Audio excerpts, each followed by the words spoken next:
ಎಲ್ರಿಗೂ ನಮಸ್ಕಾರ. ಗೆಳತಿ ಯೂಟ್ಯೂಬ್ ಚಾನಲ್ಗೆ ಮತ್ತೊಮ್ಮೆ ಸ್ವಾಗತ. ಇನ್ನೇನು ಆಷಾಢ ಪ್ರಾರಂಭ ಆಗ್ತಾ ಇದೆ.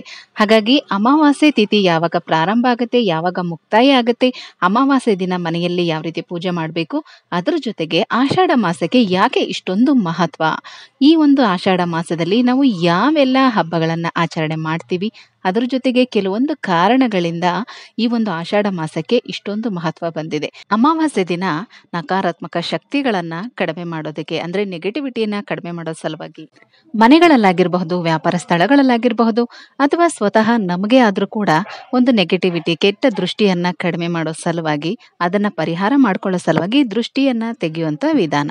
ಹಾಗಾಗಿ ಈ ರೀತಿ ನಮಗೆ ನಾವೇ ದೃಷ್ಟಿ ಪರಿಹಾರ ಮಾಡ್ಕೋಬೇಕು ಅಂದ್ರೆ, ನಮ್ಮಲ್ಲಿರುವಂತ ನೆಗೆಟಿವಿಟಿಯನ್ನ ಕಡಿಮೆ ಮಾಡ್ಕೋಬೇಕು ಅಂದ್ರೆ ಏನ್ ಮಾಡ್ಬೇಕು? ಸ್ನಾನದ ನೀರಿಗೆ ಈ ಒಂದು ವಸ್ತುವನ್ನ ಸೇರಿಸಿ ಆ ದಿನ ನಾವು ಸ್ನಾನ ಮಾಡಬೇಕು. ಹಾಗಾಗಿ ಇದ್ರ ಬಗ್ಗೆ ಸಂಪೂರ್ಣ ಮಾಹಿತಿಯನ್ನು ಇವತ್ತಿನ ವಿಡಿಯೋದಲ್ಲಿ ತಿಳಿಸ್ಕೊಡ್ತಾ ಇದ್ದೀನಿ. ವಿಡಿಯೋನ ಪೂರ್ತಿಯಾಗಿ ನೋಡಿ. ಜುಲೈ 5ನೇ ತಾರೀಕು ಶುಕ್ರವಾರ ಬೆಳಗ್ಗೆ 5 ಗಂಟೆಗೆ ಅಮಾವಾಸ್ಯೆ ತಿಥಿ ಪ್ರಾರಂಭ ಆಗುತ್ತೆ. ಮಾರನೇ ದಿನ 6ನೇ ತಾರೀಕು ಶನಿವಾರ ಬೆಳಗ್ಗೆ 4 ಗಂಟೆ 27 ನಿಮಿಷಕ್ಕೆ ಅಮಾವಾಸ್ಯೆ ತಿಥಿ ಮುಕ್ತಾಯ ಆಗತ್ತೆ. ಹಾಗಾಗಿ ನಾವು ಶುಕ್ರವಾರನೇ ಅಮಾವಾಸ್ಯೆಯನ್ನ ಆಚರಣೆ ಮಾಡಬೇಕು. ಇಲ್ಲಿಂದ ನಮಗೆ ಆಷಾಢ ಮಾಸ ಪ್ರಾರಂಭ ಆಗುತ್ತೆ. ಇದನ್ನ ಶೂನ್ಯ ಮಾಸ ಅಂತ ಕೂಡ ಕರೀತಾರೆ. ಈ ಒಂದು ಮಾಸದಲ್ಲಿ ಯಾವುದೇ ರೀತಿಯ ಶುಭ ಕಾರ್ಯಗಳನ್ನ ಮಾಡೋದಿಲ್ಲ, ಆದ್ರೆ ದೇವತಾ ಕಾರ್ಯಗಳನ್ನ ಹೆಚ್ಚಾಗಿ ಮಾಡಬೇಕು. ತುಂಬಾನೇ ಪ್ರಭಾವ ಇರುವಂತ ಮಾಸ ಅಂತಾನೆ ಹೇಳ್ಬೋದು. ಯಾಕೆ ಇಷ್ಟೊಂದು ಈ ಮಾಸಕ್ಕೆ ಮಹತ್ವ ಇದೆ ಅಂದ್ರೆ, ಈ ಮಾಸದಲ್ಲೇನೆ ಶಿವ ಪಾರ್ವತಿ ದೇವಿಗೆ ಅಮರತ್ವದ ರಹಸ್ಯವನ್ನ ಹೇಳಿದ್ರಂತೆ. ಹಾಗೇನೆ ಗಂಗೆ ಕೂಡ ಭೂಮಿಗೆ ಉತ್ತರಾಭಿಮುಖವಾಗಿ ಈ ಒಂದು ಆಷಾಢ ಮಾಸದಲ್ಲೇ ಹರಿದು ಬಂದಿದ್ದು ಅಂತ ಕೂಡ ಹೇಳಲಾಗತ್ತೆ. ಮಹಾಪತಿವ್ರತೆಯಾದ ಅನಸೂಯ ದೇವಿ ಕೂಡ ಇದೇ ಆಷಾಢ ಮಾಸದಲ್ಲಿ 4 ಸೋಮವಾರ ಸೋಮೇಶ್ವರ ವ್ರತವನ್ನ ಮಾಡಿ ತಮ್ಮ ಪತಿಗೆ ದೀರ್ಘಾಯಸ್ಸನ್ನ ಬೇಡ್ಕೊಂಡ್ರು. ಹಾಗೇನೆ ಅಮರನಾಥದಲ್ಲೂ ಕೂಡ ಹಿಮಲಿಂಗ ದರ್ಶನ ನಮಗೆ ಆಷಾಢ ಮಾಸದಲ್ಲೇನೆ ಆಗೋದು. ಇನ್ನು ಪ್ರಥಮ ಏಕಾದಶಿ ಕೂಡ ಆಷಾಢ ಮಾಸದಲ್ಲೇ ಆಚರಣೆ ಮಾಡುವಂಥದ್ದು. ಆಷಾಢ ಶುಕ್ರವಾರ ಅಂತೂ ಲಕ್ಷ್ಮೀ ಪೂಜೆಗೆ ತುಂಬಾನೇ ವಿಶೇಷ ಅಂತಾನೆ ಹೇಳ್ಬೋದು. ಆ ದಿನ ಬೆಳಗಿನ ಬ್ರಾಹ್ಮಿ ಮುಹೂರ್ತ ಮತ್ತು ಸಂಜೆಯ ಗೋಧೂಳಿ ಸಮಯದಲ್ಲಿ ಹೊಸಲಿನ ಮುಂದೆ ದೀಪಗಳನ್ನು ಹಚ್ಚಿ, ಮಣ್ಣಿನ ದೀಪಗಳನ್ನು ಹಚ್ಚಿ, ತುಳಸಿಗೆ ತುಪ್ಪದ ದೀಪವನ್ನ ಹಚ್ಚಿ, ಕಾಮಾಕ್ಷಿ ದೀಪಾರಾಧನೆಯನ್ನ ಮಾಡ್ತಾ ಮಹಾಲಕ್ಷ್ಮಿ ಪೂಜೆಯನ್ನ ಮಾಡೋದು ತುಂಬಾನೇ ಶ್ರೇಷ್ಠ. ಬಲಿಚಕ್ರವರ್ತಿ ಕೂಡ ಶಾಂಡಿಲ್ಯ ವ್ರತವನ್ನ ಪ್ರಾರಂಭ ಮಾಡಿದ್ದು ಇದೇ ಆಷಾಢ ಮಾಸದಲ್ಲಿ. ಬಲಿಚಕ್ರವರ್ತಿ ಒಬ್ಬ ರಾಜ ಆಗಿದ್ರಿಂದ ಅವನ ರಾಜ್ಯದ ಉದ್ಧಾರಕ್ಕಾಗಿ, ಪ್ರಜೆಗಳ ಕಲ್ಯಾಣಕ್ಕಾಗಿ ಶಾಂಡಿಲ್ಯ ವ್ರತವನ್ನ ಮಾಡಿರ್ತಾರೆ. ಅದು ಕೂಡ ಆಷಾಢ ಮಾಸದಲ್ಲಿ ಪ್ರಾರಂಭ ಮಾಡಿರ್ತಾರೆ. ಶಾಂಡಿಲ್ಯ ಅನ್ನೋದು ಒಬ್ಬ ಋಷಿಯ ಹೆಸರು. ಅವರು ಮಹಾನ್ ಆಧ್ಯಾತ್ಮಿಕ ಶಕ್ತಿಗಳನ್ನ ಹೊಂದಿದ್ರು. ಅದರ ಮೂಲಕ ಅವರು ಬಹಳಷ್ಟು ಸಾಮಾನ್ಯ ಜನರಿಗೆ ಅವರ ದೈಹಿಕ ಮತ್ತು ಮಾನಸಿಕ ಕಾಯಿಲೆಗಳಿಂದ ಮುಕ್ತಿ ನೀಡ್ತಾ ಇದ್ರು, ಅಂದ್ರೆ ಅದನ್ನ ವಾಸಿ ಮಾಡ್ತಾ ಇದ್ರು. ಮತ್ತೆ ಹೆಚ್ಚಿನ ಆತ್ಮವಿಶ್ವಾಸ ಮತ್ತು ಧೈರ್ಯವನ್ನ ಕೊಡ್ತಾ ಇದ್ರು. ಅವರು ಯೋಗ ಮತ್ತು ಧ್ಯಾನದಲ್ಲಿ ಉತ್ತಮರಾಗಿದ್ರು. ತಮ್ಮ ಆಧ್ಯಾತ್ಮಿಕ ಜ್ಞಾನವನ್ನ ಇತರರೊಂದಿಗೆ ಹಂಚಿಕೊಳ್ತಾ ಇದ್ರು. ಅವರು ಒಳ್ಳೆಯ ಮತ್ತು ಸಹೃದಯ ವ್ಯಕ್ತಿಯಾಗಿದ್ರು. ಅವರು ಬರಗಾಲದಲ್ಲಿ ಬಡ ಜನರಿಗೆ ಆಹಾರವನ್ನ ಕೊಡ್ತಾ ಇದ್ರು. ಜನರ ಕಲ್ಯಾಣಕ್ಕಾಗಿಯೇ ಬದುಕಿದ್ರು. ತಮ್ಮ ಜೀವನದ ಉದ್ದಕ್ಕೂ ಪ್ರತಿಯೊಬ್ಬರಿಗೂ ಕೂಡ ಒಳ್ಳೆಯದನ್ನೇ ಮಾಡ್ತಾ ಮರಣಾನಂತರ ಸ್ವರ್ಗವನ್ನ ತಲುಪಿದ್ರು.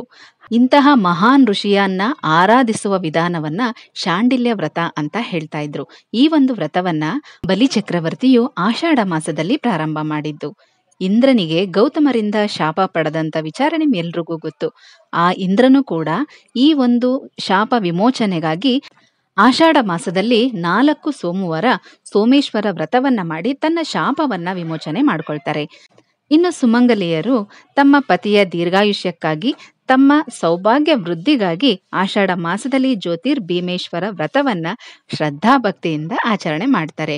ಅಷ್ಟೇ ಅಲ್ಲದೆ ಆಷಾಢ ಹುಣ್ಣಿಮೆ ದಿನ ಗುರು ಪೌರ್ಣಮಿಯನ್ನು ಕೂಡ ಆಚರಣೆ ಮಾಡಲಾಗತ್ತೆ. ಆಷಾಢ ಪಂಚಮಿ ದಿನ ಅಮೃತ ಲಕ್ಷ್ಮಿ ಪೂಜೆಯನ್ನು ಕೂಡ ಮಾಡಲಾಗತ್ತೆ. ಈ ಕಾರಣದಿಂದನೇ ಆಷಾಢ ಮಾಸಕ್ಕೆ ಇಷ್ಟೊಂದು ಮಹತ್ವ ಇರೋದು. ಹಾಗಾಗಿ ಈ ಆಷಾಢ ಮಾಸದಲ್ಲಿ ಪ್ರತಿದಿನವೂ ಕೂಡ ತುಂಬಾನೇ ವಿಶೇಷ. ಪ್ರತಿದಿನ ಬೆಳಗ್ಗೆ ಬೇಗನೆ ಎದ್ದೇಳಬೇಕು, ಅಂದ್ರೆ ಸೂರ್ಯೋದಯಕ್ಕಿಂತ ಮೊದಲೇ ಎದ್ದೇಳಬೇಕು. ಪ್ರತಿದಿನದ ಪೂಜೆ, ಧ್ಯಾನ, ಸ್ತೋತ್ರಗಳನ್ನ ಪಠನೆ ಮಾಡುವಂಥದ್ದು, ಸರಳವಾಗಿ ಮನೆಯಲ್ಲಿ ಪೂಜೆ ಮಾಡಿದ್ರೂ ಕೂಡ ಒಳ್ಳೆ ಫಲಗಳೇ ಸಿಗುತ್ತೆ.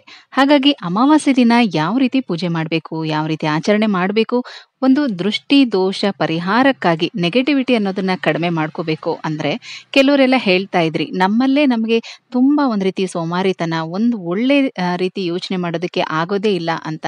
ಒಬ್ಬ ಮನುಷ್ಯನಲ್ಲಿ ನಕಾರಾತ್ಮಕ ಶಕ್ತಿ ಹೆಚ್ಚಾಗಿದ್ರೆ ಈ ರೀತಿ ಸಮಸ್ಯೆಗಳೆಲ್ಲ ಆಗ್ತಾ ಇರತ್ತೆ. ಹಾಗಾಗಿ ಅಮಾವಾಸ್ಯೆ ದಿನ ನೀವು ಸ್ನಾನ ಮಾಡುವಾಗ ನಿಮ್ಮ ಸ್ನಾನದ ನೀರಿಗೆ ಒಂದು ಚಿಟಿಕೆ ಕಲ್ಲುಪ್ಪು, ಒಂದು ಚಿಟಿಕೆ ಅರಿಶಿನ ಹಾಕೊಂಡು ಸ್ನಾನ ಮಾಡಬೇಕು. ಈ ರೀತಿ ಮಾಡೋದ್ರಿಂದ ಉಪ್ಪು ನಮ್ಮಲ್ಲಿರುವಂತ ನೆಗೆಟಿವಿಟಿಯನ್ನ ಕಡಿಮೆ ಮಾಡತ್ತೆ. ಇನ್ನು ಅರಿಶಿಣ ಗುರುತತ್ವ ಇರುವಂತದ್ದು. ಉಪ್ಪು ನಮ್ಮಲ್ಲಿರುವಂತ ನೆಗೆಟಿವಿಟಿಯನ್ನ ತೆಗೆದುಹಾಕತ್ತೆ. ಅರಿಶಿಣ ನಮ್ಮಲ್ಲಿ ಸಕಾರಾತ್ಮಕ ಮತ್ತು ಧನಾತ್ಮಕ ಶಕ್ತಿ ಅಂದ್ರೆ ಒಂದು ಪಾಸಿಟಿವಿಟಿಯನ್ನ ತಂದುಕೊಡುತ್ತೆ. ಹಾಗಾಗಿ ಅಮಾವಾಸ್ಯೆ ದಿನ ಸ್ನಾನ ಮಾಡುವಂತ ನೀರಿಗೆ ಒಂದು ಚಿಟಿಕೆ ಕಲ್ಲುಪ್ಪು, ಒಂದು ಚಿಟಿಕೆ ಅರಿಶಿಣವನ್ನ ಹಾಕೊಂಡು ಸ್ನಾನ ಮಾಡಬೇಕು.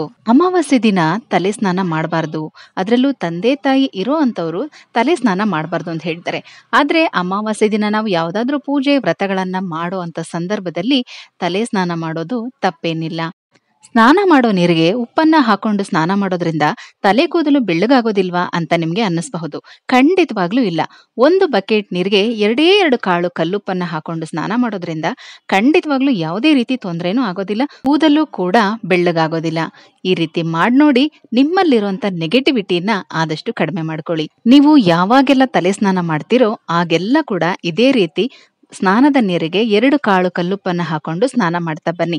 ನಿಮ್ಮಲ್ಲಿರುವಂತ ನೆಗೆಟಿವಿಟಿ ಆದಷ್ಟು ಕಡಿಮೆ ಆಗ್ತಾ ಬರುತ್ತೆ. ಅದ್ರ ಜೊತೆಗೆ ಪಾಸಿಟಿವಿಟಿ ಅನ್ನೋದು ಹೆಚ್ಚಾಗತ್ತೆ. ಇದರಿಂದ ಒಳ್ಳೆ ಒಳ್ಳೆ ಆಲೋಚನೆಗಳನ್ನ ಮಾಡಬಹುದು, ಒಳ್ಳೊಳ್ಳೆ ಕೆಲಸಗಳನ್ನ ಕೂಡ ಮಾಡಬಹುದು. ಸಾಕಷ್ಟು ಜನ ಇದ್ರ ಬಗ್ಗೆ ಪ್ರಶ್ನೆ ಕೇಳ್ತಾ ಇದ್ರಿ. ಏನೇ ಕೆಲಸ ಮಾಡೋದಕ್ಕೆ ಹೋದ್ರು ನನ್ನ ಕೈಲಿ ಮಾಡೋದಕ್ಕೆ ಆಗೋದೇ ಇಲ್ಲ, ನಿದ್ರೆ ಕೂಡ ಸರಿಯಾಗಿ ಬರೋದಿಲ್ಲ, ಮತ್ತೆ ತುಂಬಾ ಸೋಮಾರಿತನ ಈ ರೀತಿ ಎಲ್ಲ ಆಗ್ತಾ ಇದೆ, ಆಕ್ಟಿವ್ ಆಗಿ ಇರೋದಕ್ಕೆ ಸಾಧ್ಯನೇ ಆಗ್ತಾ ಇಲ್ಲ ಅಂತ. ನೀವ್ ಈ ರೀತಿ ಮಾಡಿ ನೋಡಿ, ಋಣಬಾಧೆಗಳು ಕಡಿಮೆ ಆಗಿ ನಿಮ್ಮಲ್ಲಿ ಧನಾತ್ಮಕ ಶಕ್ತಿ ಹೆಚ್ಚಾಗತ್ತೆ. ಆಷಾಢ ಮಾಸದ ಮಹತ್ವ, ಯಾಕೆ ನಾವು ಆಷಾಢ ಮಾಸವನ್ನ ಆಚರಣೆ ಮಾಡಬೇಕು ಅನ್ನುವಂತ ಪುಟ್ಟ ಮಾಹಿತಿ ನಿಮ್ಗೆಲ್ರಿಗೂ ಕೂಡ ತುಂಬಾನೇ ಉಪಯೋಗಕರವಾಗಿರುತ್ತೆ ಅಂತ ತಿಳ್ಕೊಳ್ತಾ, ಮತ್ತಷ್ಟು ಒಳ್ಳೆ ಮಾಹಿತಿ ಜೊತೆಗೆ ಮುಂದಿನ ವಿಡಿಯೋದಲ್ಲಿ ಸಿಗ್ತೀನಿ. ಹೋಗ್ಬರ್ಲಾ?